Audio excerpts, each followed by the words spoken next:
Un tout nouveau land sur le thème du Roi Lion s'apprête à ouvrir dans les prochaines années à Disneyland Paris. Je vous donne toutes les informations à connaître sur ce sujet dans cette vidéo, mais juste après l'intro.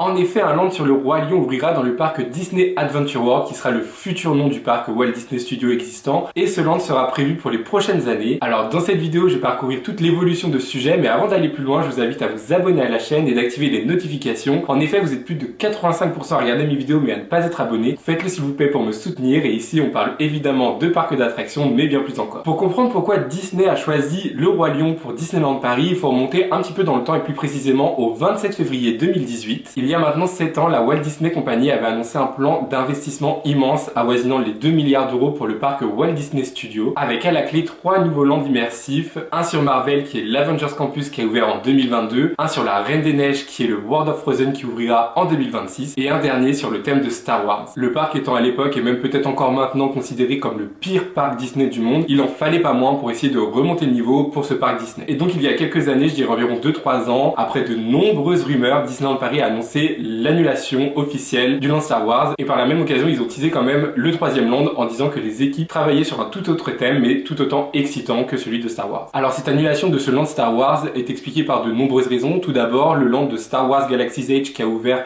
à la fois à Disneyland Resort et à Walt Disney World n'a pas rencontré le succès attendu par la Walt Disney Company comparé aux investissements vraiment énormes. Je crois qu'on est aux alentours de 2 milliards juste pour le land, donc c'est un peu flop en fait pour eux. Aussi, la Walt Disney Company souhaite de moins en moins dupliquer les différents lands qui créent dans les parcs et ainsi donc proposer des expériences inédites dans chacun des parcs. Récemment, on a eu le land de Zootopia à Shanghai Disneyland qui n'est pas, ou du moins pour le moment, pas prévu d'être dupliqué dans les autres parcs à thème du monde. Et enfin, le Roi Lion, tout simplement, c'est une licence qui est extrêmement populaire. Ça fait 30 ans que ça existe, surtout sur le territoire européen en fait. C'est une licence qui est énormément appréciée et donc chaque argument mis bout à bout donne la raison de l'annulation du Star Wars Land. Donc maintenant qu'on a compris un peu ce qui s'était passé dans le passé, où en sommes-nous aujourd'hui par rapport à ce plan d'investissement de 2018, des 2 milliards d'euros, etc. Aujourd'hui, on a un parc Walt Disney Studios qui est en pleine transformation. Actuellement, on a Studio 1 qui est en pleine réhabilitation, qui devrait réouvrir pour le printemps 2025. Cette grande rénovation de Studio 1 vous plongera au cœur d'Hollywood avec World Premiere et World Premiere Plaza. J'en parle dans ma dernière vidéo YouTube sur Disneyland Paris et toutes les nouveautés de 2025 que je vous mets dans le i évidemment juste ici. En 2026, c'est l'immense extension d'Adventure World qui ouvrira, c'est-à-dire avec Adventure Way, Adventure Bay et le World of Frozen. Donc bien sûr, tout cela va comprendre de nombreuses nouveautés, entre autres l'attraction Réponse Tunklespin, la nouvelle entrée du Toy Story Playland, le Gazebo Garden qui est le jardin anglais sur la partie gauche de l'avenue, l'immense lac qui accueillera évidemment tous les soirs un spectacle incroyable nocturne avec drone, ça a l'air d'être magnifique, je vous mets le concept art juste sur moi. Et évidemment au bout de ce lac, le World of Frozen avec l'attraction Frozen Ever After qui arrivera enfin à Disneyland Paris. Donc voilà un petit peu pour l'actualité où nous en sommes aujourd'hui sur le plan d'expansion. Et en août 2024, donc l'été dernier, lors de la D23 Expo, qui est un événement incontournable pour les fans Disney, j'en ai parlé dans une de mes vidéos, j'essaierai de vous la retrouver et de la mettre également ici. Parmi tous les thèmes qui sont abordés lors de cet événement, la Walt Disney Company a annoncé différents projets d'investissement, de nouveautés, etc. pour ses parcs à thème. Et donc pour le Disney Adventure World, anciennement Walt Disney Studios, je vous rappelle, le land Roi Lion a été annoncé officiellement en tant que troisième land de ce plan d'expansion. Avant d'aller plus loin, je vous invite à liker la vidéo et à me dire en commentaire si vous êtes plutôt team World of Frozen avec le land de la Reine des Neiges ou plutôt le land du Roi Lion. Maintenant que l'annonce a été faite, que peut-on attendre de ce land inédit sur la thématique du Roi Lion? Alors ce troisième land va se reposer principalement sur une attraction majeure qui est une attraction à base de bûches comme on peut le voir sur le concept art qui nous a été partagé. Contrairement à ce qu'on peut imaginer sur ce concept art d'ailleurs, il ne sera absolument pas basé sur le Roi Lion version live action mais bien sur le dessin animé des années 90. Donc ce système nous fait forcément penser à une attraction emblématique des États-Unis qui était Splash Mountain, rebaptisée en Tiana's Bayou Adventure, qui a ouvert récemment dans les deux parcs américains. Donc on peut forcément se douter que l'attraction reprendra un peu le même système avec des chutes d'eau, une partie évidemment intérieure avec de nombreux décors, des animatronics, etc.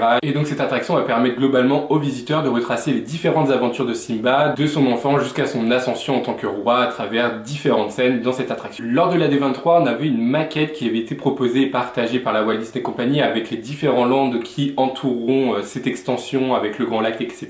Et donc on avait pu voir la grandeur en fait du show building de l'attraction qui est vraiment énorme. Donc vraiment on peut s'attendre à une très grosse attraction avec énormément de scènes, différentes chutes j'imagine, beaucoup d'animatroniques, beaucoup de décors, etc. en intérieur. Donc ça risque d'être vraiment une immense nouveauté. Évidemment vous allez pouvoir également retrouver dans ce land de nombreuses autres expériences, que ce soit de l'offre restauration, des boutiques, des rencontres personnages, le tout dans un décor aux couleurs de la terre des lions et de la savane africaine, bien évidemment. Actuellement, nous ne connaissons pas encore la date officielle d'ouverture de ce Land Roi Lion, mais on peut la deviner, étant donné que pendant la D23, toutes les annonces qui ont été faites en termes de nouveautés pour les parcs Disney devraient ouvrir d'ici 2029. Sachant que le Land de la Reine des Neiges ouvre en 2026, on peut donc imaginer que le Land du Roi Lion ouvrira soit en 2028, soit en 2029. Moi, je mise pour le moment été 2028, mais bien sûr, on connaît Disney et tous les retards, donc sachez qu'on peut aller jusqu'en 2029 et de toute manière, d'ici les années à venir, mois et années à venir même, on devrait avoir plus de détails concernant la période d'ouverture et ensuite la date d'ouverture officielle. C'est donc la fin de la vidéo, j'espère qu'elle vous aura plu. Je vous donne rendez-vous dimanche prochain à 16 h pour une toute nouvelle vidéo.